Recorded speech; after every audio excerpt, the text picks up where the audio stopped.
معزز دوستو، کیا آپ جانتے ہیں کہ حضرت محمد صلی اللہ علیہ وسلم پر وحی کیسے نازل ہوتی تھی؟ کیا واقعی فرشتہ براہ راست بات کرتا تھا یا کوئی اور طریقہ بھی تھا؟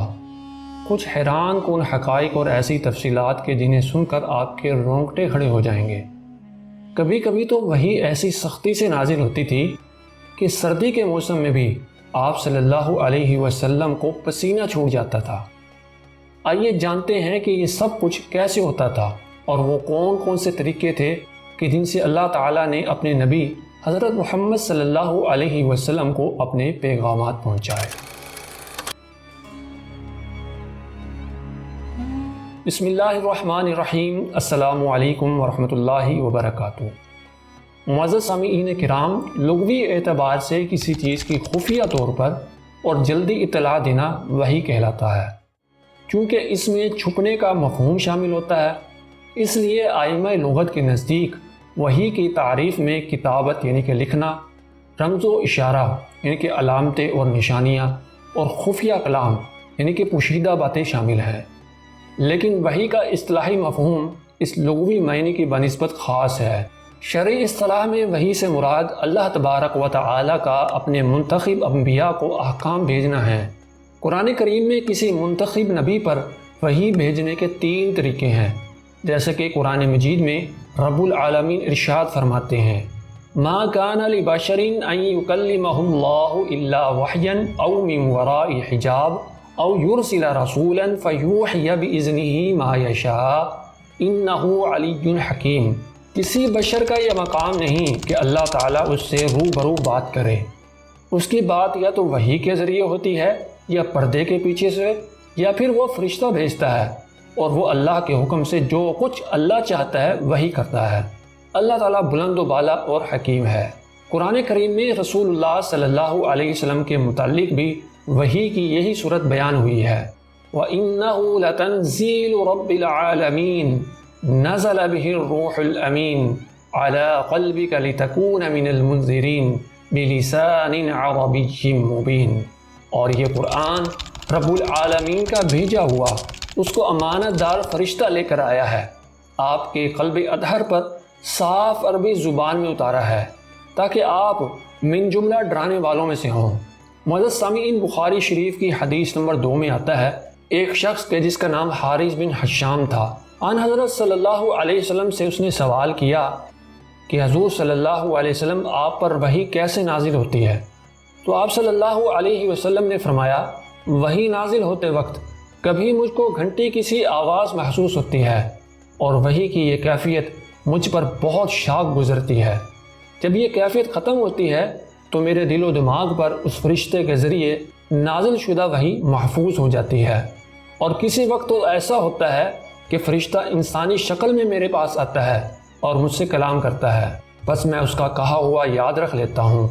حضرت امی عائشہ رضی اللہ تعالی عنہا بیان کرتی ہیں کہ میں نے سخت کڑاکے کی سردی میں آن حضرت صلی اللہ علیہ وسلم کو دیکھا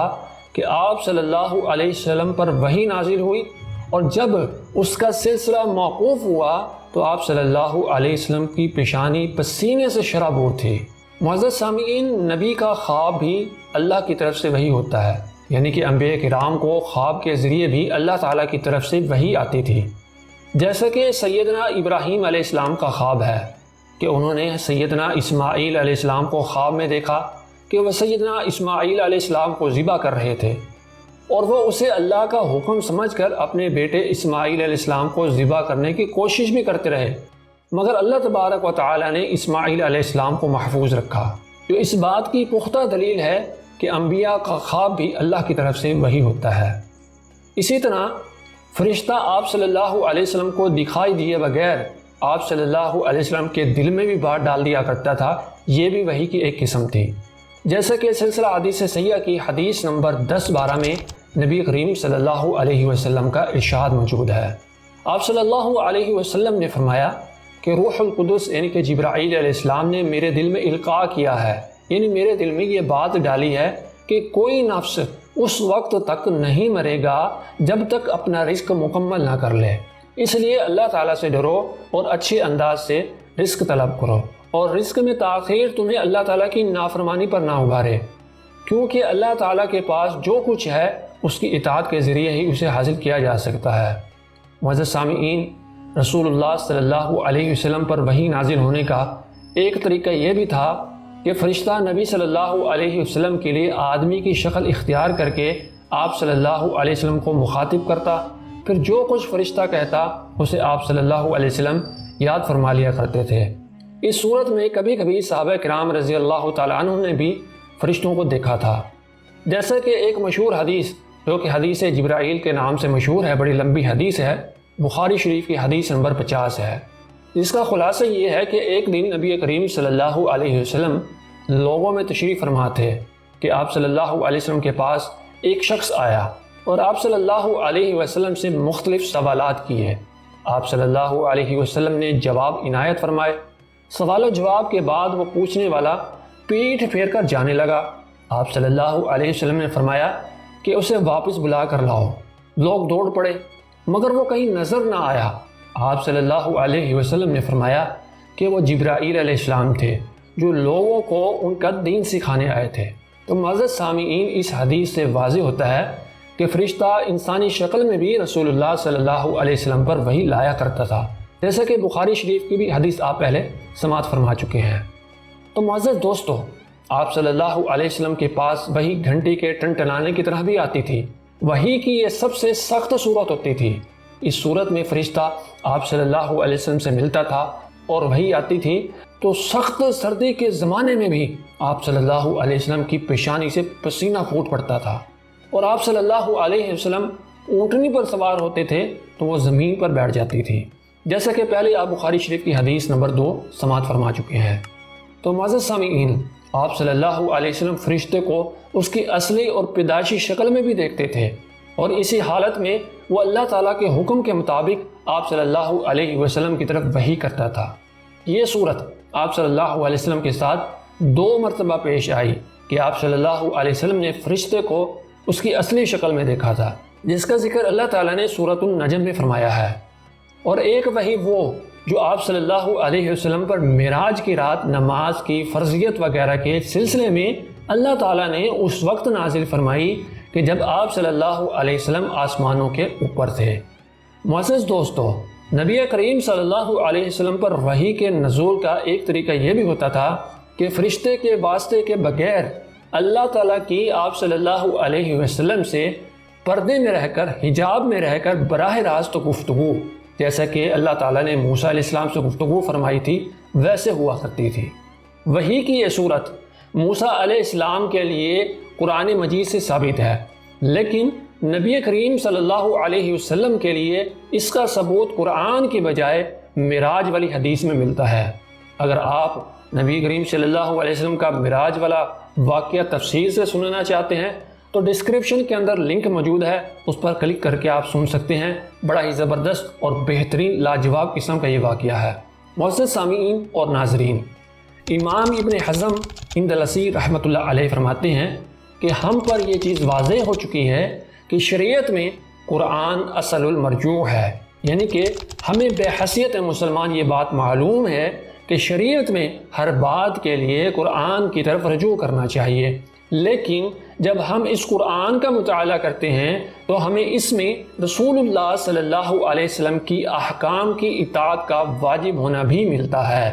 اور رسول اللہ صلی اللہ علیہ وسلم کی تعریف و توصیف میں اللہ تبارک و تعالی یہ ارشاد بھی فرماتے ہیں کہ وَمَا يَنْتِقُ عَنِ الْهَوَىٰ إِنْ هُوَ إِلَّا وَحْيٌ يُوحَىٰ، اور آپ صلی اللہ علیہ وسلم اپنی خواہش نفسانی سے باتیں نہیں بتاتے،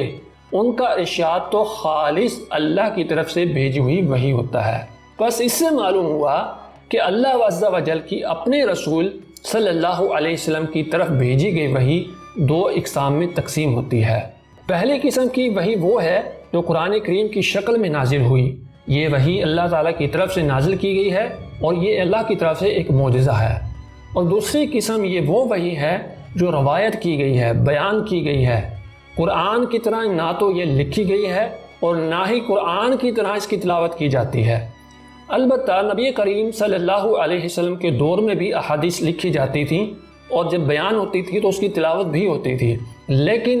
حدیث کا لکھا جانا اور اس کا تلاوت ہونا یہ قرآن کی طرح نہیں تھا، اور یہ وحی رسول اللہ صلی اللہ علیہ وسلم سے منقول احادیث پر مبنی ہے جو اللہ تعالیٰ کی مراد اور منشا کو بیان کرتی ہے۔ سورہ نحل کی آیت نمبر 44 میں اللہ تعالیٰ اس بات کو ارشاد فرماتے ہیں وَأَنزَلْنَا إِلَيْكَ الذِّكْرَ لِتُبَيِّنَ لِلنَّاسِ مَا نُزِّلَ إِلَيْهِمْ وَلَعَلَّهُمْ يَتَفَكَّرُونَ، اور ہم نے یہ ذکر یعنی کہ قرآن آپ کی طرف اتارا ہے تاکہ آپ صلی اللہ علیہ وسلم لوگوں کو کھول کر بیان کر دیں کہ جو کچھ ان کی طرف اتارا گیا ہے تاکہ وہ غور و فکر کریں۔ امام ابن حزم اندلسی رحمۃ اللہ علیہ مزید لکھتے ہیں کہ اور ہم قرآن کریم میں یہ بھی پاتے ہیں کہ اللہ تعالیٰ نے ہم پر اس دوسری قسم کی وحی حدیث کی اطاعت بھی پہلے قسم کی وحی یعنی قرآن کریم کی طرح بلا تمیز واجب کی ہے۔ چنانچہ قرآن مجید میں کئی مقامات پر اللہ تبارک و تعالیٰ یہ حکم ارشاد فرماتے ہیں کہ وَأَطِیعُوا اللَّهَ وَأَطِیعُوا الرَّسُولَ، اور اللہ کی اطاعت کرو اور اس کے رسول صلی اللہ علیہ وسلم کی اطاعت کرو۔ اور ایک مقام پر اللہ تبارک و تعالیٰ نے دو ٹوک لفظوں میں یہ بھی فرما دیا کہ مَن یُطِعِ الرَّسُولَ فَقَدْ أَطَاعَ اللَّهَ، اور جو میرے پیغمبر صلی اللہ علیہ وسلم کی اطاعت و فرما برداری کرتا ہے در حقیقت وہ اللہ تبارک و تعالیٰ کی اطاعت و فرما برداری کرتا ہے، کیونکہ رسول اللہ صلی اللہ علیہ وسلم جو کوئی بھی حکم دیتے ہیں وہ اللہ کی مرضی کے مطابق اور اللہ کے حکم کے مطابق ہوتا ہے۔ تو معزز ناظرین و سامعین، ہماری آج کی یہ ویڈیو ہمیں ایمان کی مضبوطی اور اللہ کی قدرت پر یقین کو بڑھانے کی دعوت دیتی ہے کہ کیسے اللہ تعالیٰ نے اپنے پیغام کو مختلف طریقوں سے اپنے نبی حضرت محمد الرسول اللہ صلی اللہ علیہ وسلم کے مبارک دل میں اتارا تھا۔ اور آج کی اس ویڈیو سے ہمیں جو ایک اور اہم بات سیکھنے کو ملتی ہے وہ یہ ہے کہ رسول اللہ صلی اللہ علیہ وسلم کے طریقوں پر عمل کرنے اور ان کی ہدایات کی پیروی کرنے میں ہی ہماری کامیابی کا راز ہے۔ اور ہماری ویڈیو کا ایک خاص پیغام یہ بھی ہے کہ ہم حدیث رسول صلی اللہ علیہ وسلم کی اہمیت کو سمجھیں جیسا کہ قرآن اور حدیث میں بیان کیا گیا ہے۔ اللہ تعالیٰ سے دعا ہے کہ اللہ تعالیٰ ہمیں قرآن اور صحیح حدیث دونوں کو سمجھنے کی اور اس پر عمل کرنے کی اور اسے آگے پہنچانے کی توفیق عطا فرمائے، آمین ثم آمین۔ معزز سامعین، اگر آپ کو آج کی یہ ویڈیو معلوماتی لگی ہے اور پسند آئی ہے تو ویڈیو کو لائک کریں اور صدقہ جاریہ سمجھ کر ویڈیو کو شیئر کر دیں۔ ہو سکتا ہے کہ آپ کے ایک شیئر سے کسی کی اصلاح ہو جائے اور آپ کی جنت میں جانے کا ذریعہ بن جائے، تو اس لیے شیئر کرنا نہ بھولیں، اور کمنٹ میں اپنی قیمتی رائے کا اظہار بھی ضرور فرمائیں۔ اگر آپ نے ابھی تک ہمارا یوٹیوب چینل بامقصد کہانیاں سبسکرائب نہیں کیا تو ہمارے چینل کو سبسکرائب کریں اور بیل آئیکن کو ضرور آن کریں تاکہ اس طرح کی علمی، معلوماتی اور بامقصد واقعات کی ویڈیوز بر وقت آپ تک پہنچتی رہے۔ تو ملیں گے اگلی ویڈیو میں، تب تک کے لیے اجازت دیجیے، اپنا بہت سا خیال رکھیے، ہمیں بھی اپنی دعاؤں میں یاد رکھیے۔ فی امان اللہ، اللہ حافظ، السلام علیکم ورحمۃ اللہ وبرکاتہ۔